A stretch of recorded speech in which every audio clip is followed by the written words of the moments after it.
I am interested in how do we do church online, specifically not necessarily the online church. So actually that's like in the middle of the presentation. So if we can go back to the very start of it. Thank you so much. I want to give a shout out real quick. Two things. One is that they have continual coffee here, like the entire time. Did y'all know this? So like at 1:30, at 2 o'clock, at 2:30, there's still coffee out there. That's incredible. What's that? I love it. And actually, I'm new Lutheran, so this is a good thing for me. I also want to give a quick shout out because of like work that I do specifically around social media. Thomas, Nyla, and Jay back there who are making this all possible. Rock stars. So thank you for making this happen. So I'm interested in the church in the 21st century, specifically the church online instead of the online church. I'm using that specific. So I'm a Lutheran pastor in Baltimore, and we've been doing work the last year and a half on ministry that both happens face-to-face, but also ministry that happens online. So that online ministry is not necessarily online church, okay, but the church online. So I think as people of God, we have a responsibility to make our presence known online. And I want to tell you why that happens specifically. There's a tweet chat that happens every Tuesday night at 9 p.m. Eastern. This is the new Annie, by the way. She's incredible. And this is a meme. So when you take a picture and you put words on it, it's called a meme. And this says, that moment when you finally realize that what happens online is real. How many of you have ever gone online before in your life? Yeah? How many of you are online right this second? Okay. So this is my point. We are all online in one form or another, and no matter how much my dad hates it, it's still going to happen, right? It still continues to happen. And when we are online, our identity as Christians is out there for everybody to see. And so when they took a study just a few years ago of youth, and for them, youth is 15 to 25, they asked them who were non-Christians, said, what do you think about when you think of Christians? Their top three answers were judgmental, hypocritical, and anti-gay. I'll say it again. Their top three responses for when they think of the word Christian is judgmental, hypocritical, and anti-gay. Now, we have a lot of reasons why this is the case. And I just find them all over the place. I troll online to see the worst possible that Christianity has to offer, because I think that we specifically need to call that out so that we can offer something more engaging online, right? So read the Bible, it will scare the hell out of you is just one of those instances. This is from a movie called Saved. She's throwing a Bible, P.S., okay? So she's throwing a Bible and saying, I'm filled with Christ's love. Are y'all getting this? She's throwing a Bible and saying, I'm filled with Christ's love. Now, there are awesome things about Christianity, sometimes in the more shallow way. Another meme there of our brother Martin, I have 95 problems and the church is one. I'm up there in a small hamlet. I know that you in D.C. Don't know it very well. It's called Baltimore. And so on the left there, you shall not steal unless you are an Oriole on First. This is a church sign, right? Now, church signs out there on the highway, this one specifically is at a pretty busy intersection in Baltimore.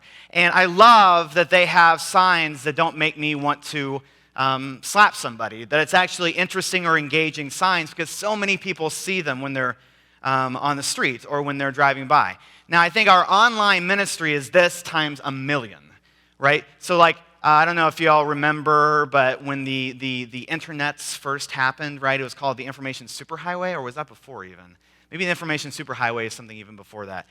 I like to think of it as a highway because there's so many people on this highway now that we might as well have some big signs up there that are being a witness to who we are as people who follow Jesus. So the quote on the left there, the mark of an effective church, not how many people come, but how many people who live differently as a result of having been there. We don't have a building. We don't have butts and pews. We don't have numbers in that way. Now, we still meet in person, but our online reach is what I'm going to talk about, and I want that to at least get into your heads so that we can understand, and I'm sure that many of you already do, understand the reach of online ministry. Now, does anybody know what that thing is down there? Just one of them. That's called maps. What are all those things down there on the bottom called? Yeah, they're called icons. Thank you. Man, that's kind of awesome, right? So they represent something much bigger, right? They are a portal to a new environment. Who knows what I'm going to show next? right? So their Christian icons have the same purpose. And I think it's kind of amazing that we have this example back in our past that allows us to see what icons we're doing with right now. So Facebook, as of, I think, the beginning of this year, 1.23 billion active users. Twitter, a measly 284 million. That's a joke. That's a lot of people, right? So the amazing thing to me is how many people there are people that we can reach. And by reach, I mean that can see the kinds of things that Christian communities are doing and saying and being. So whenever I hear people tell me that online is not real, I think of things that, specifically even in the last year that have happened, that pretty much only exist because they were created online. Now, we can argue about the fact that Boko Haram is still killing people and still kidnapping little girls in Africa, but this is our national attention now. This is a consciousness thing. The same thing with Black Lives Matter. These movements are happening, and largely they're happening from a point of engaging people online, right? This is one that just happened a few days ago. I was a part of a group that asked the North Miami Beach Police Department to not use pictures of young black teenagers for target practice, but instead to use people like me. So me being a white male, I have privilege. And so me and other white people, specifically clergy, but also it kind of got a bigger following than that, we sent in our pictures to the North Miami Beach Police Department. So think about this for a second. The only reason that happened was because people online came together to be a witness. This is from the Arab Spring all the way back in 2011. This revolution will be tweeted was one of the kind of catchphrases from there. And I think it's kind of powerful. So one of my friends and our own Baltimore native, Meredith Gould, wrote this book called The Social Media Gospel. You see that icon of Jesus holding an iPad? And she asked the question, what becomes possible when we recognize that virtual community is real community? So not trying to convince people that they are. And we can have a conversation about whether or not online is actually real. But if we just recognize that there are parts of it that are really happening and really happening right now, what becomes possible for us as people who follow Jesus to recognize that online stuff is happening all over the place?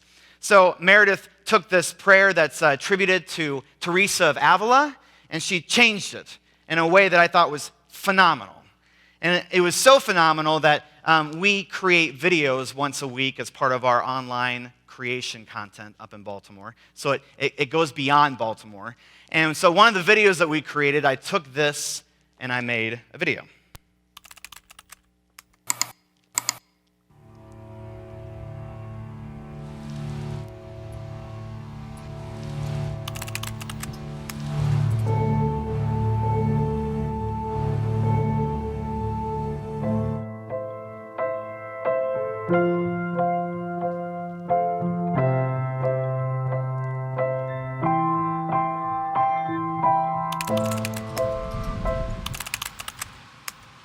I just hate seeing the things people I love are doing. Nothing on the internet is interesting or beautiful or moving.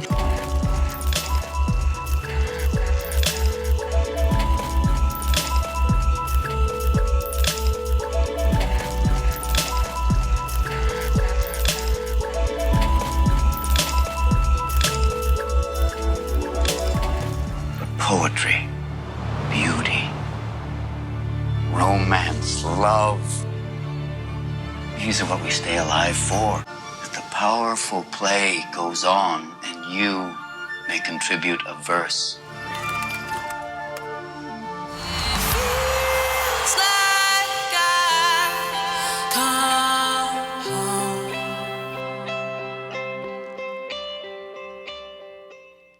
So our thing is called Slate Project. That's what we came up with because we didn't have to have a name for it. So I just picked something out. I'm trying to think about what does it mean if we started with a blank slate with Christianity. If we could kind of wipe the slate clean and start new, what would we do? And I think a big piece of our online presence is telling the story. And so this is, I'm going to show you some of the things that we create online, but I want to just encourage everybody right now to recognize that everything that you do online says something about who you are, and also it says something about your story. So yeah, there are some times when I'm on Facebook and I'm just like playing around on Facebook, right? I'm not doing anything. I'm just looking at my news feed. But there are all other times when I'm sharing things, I'm creating things, I'm engaging with people that I think says something about that prayer that we just heard, right?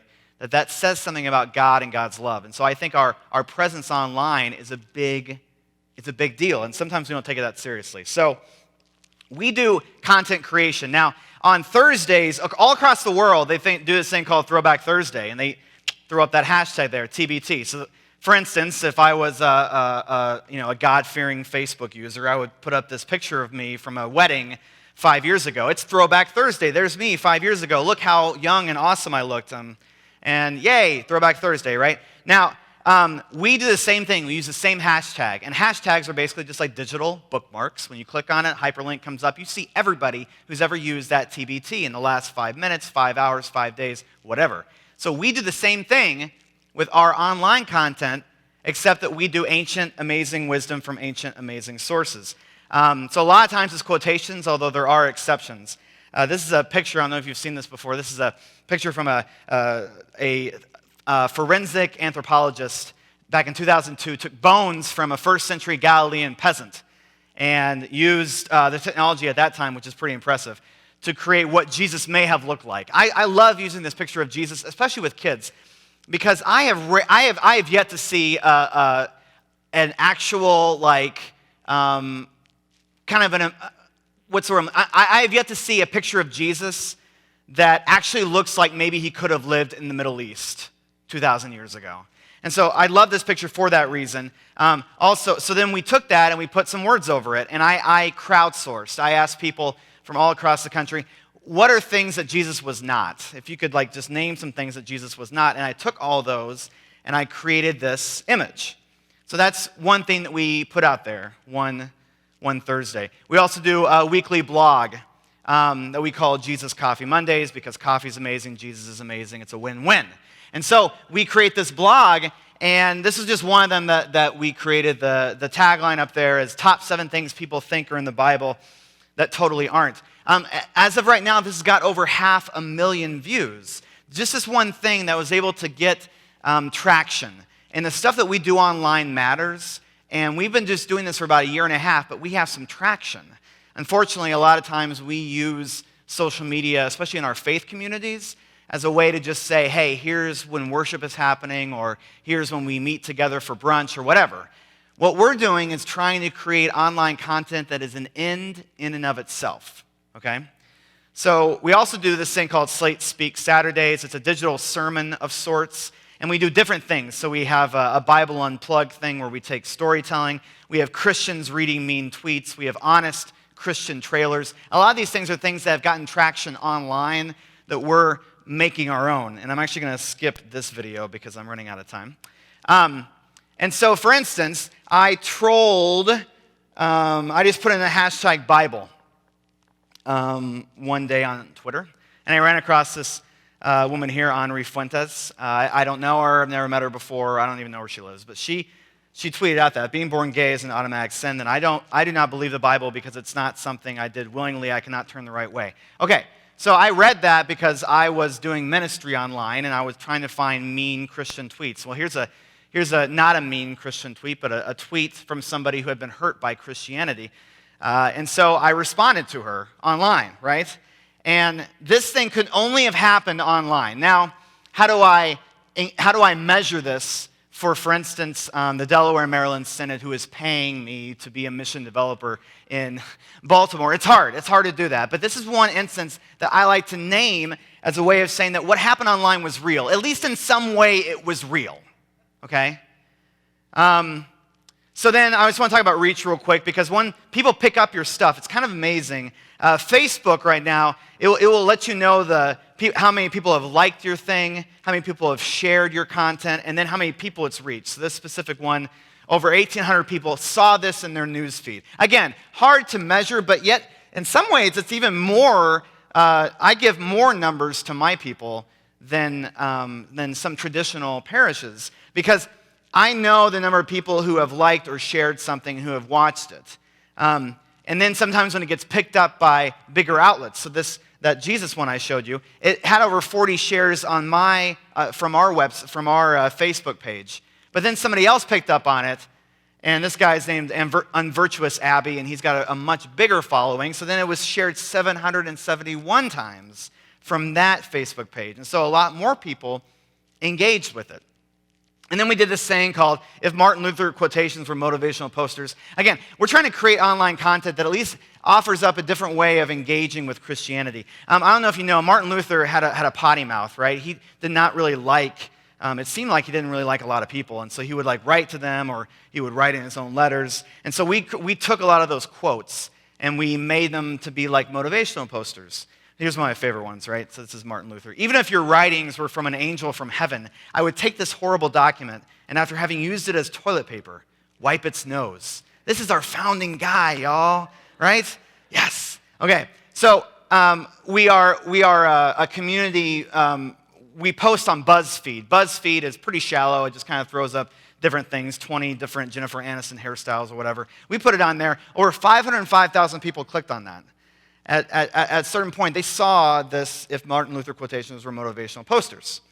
And so then we hear from people who come back at us, who very much online in a public way have been letting us know that they appreciate the things that we're doing. Even Grace Logan Square up there on the top right, using one of our Bible Unplugged videos as a midweek Bible study. And so we're able to kind of track some of these things that people are saying or people are connecting with. And so we're trying to be a different Christian witness. Now, here's the deal. Everything that happens in this building here is an amazing, powerful thing. I'm not Pastor Karen Brow, so I'm not preaching in that way. But what I love about online ministry is that what happens here doesn't just stay here. So a lot of times I'm able to follow Karen's sermons because they're being tweeted out or they're being shared on Facebook outside of these walls. And I love that. And I think there's just a very untapped resource for us to really connect with what is happening in our churches, in our faith communities, to go outside of these walls